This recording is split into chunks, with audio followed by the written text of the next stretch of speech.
Okay, hi. I'm Adam Joinson, used to be here. I'm going to be talking about too much information, or the subtitle could be Oversharers of a World Unite. You've got nothing to lose but your friends, dignity, job, and so on and so forth.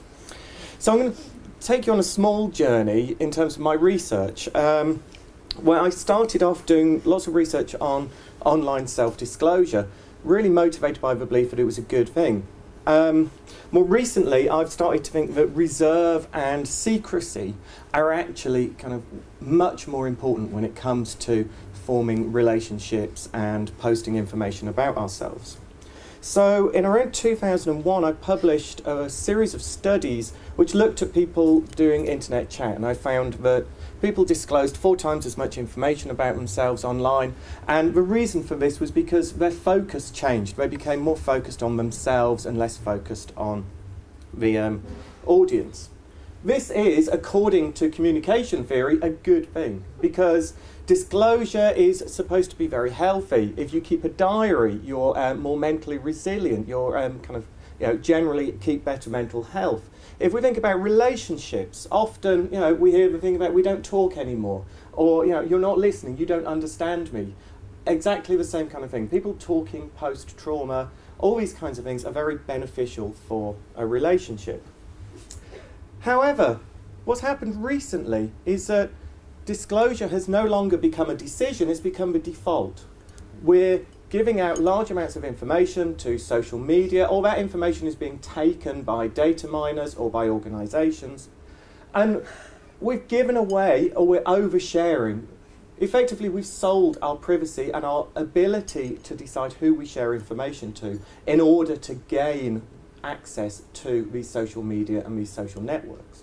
Now, this would be okay if truly disclosure did lead to much more positive outcomes, and there is some research to suggest that we like people who disclose to us, and we disclose to people who we like. However, this isn't necessarily the case. Benjamin Franklin has a great quote saying that house guests like fish go off after 3 days. And there's lots of evidence to suggest that disclosing information or knowing lots of information about people actually makes us like them less.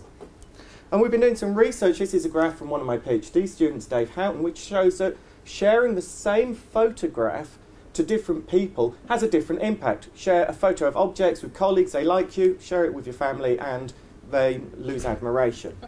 Part of the problem is that when we think about the audience on lots of this social media, we have lots and lots of different people. We have friends, we have colleagues, we have employees, we often have students, and often we're putting out the same kind of information because the design doesn't allow us to control it.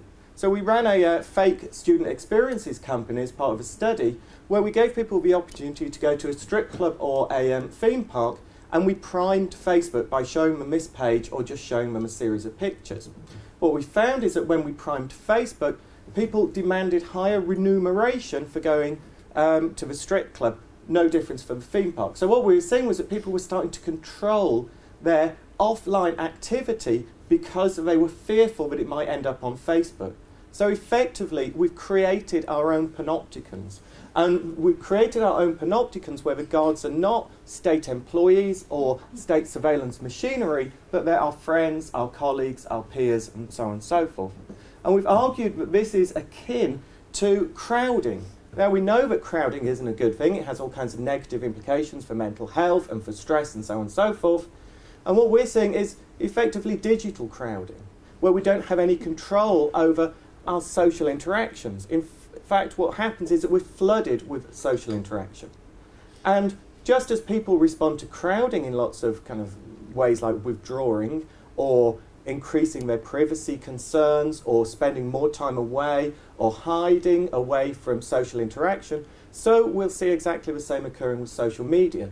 Effectively, the seeds of success of social media are also the seeds of its failure.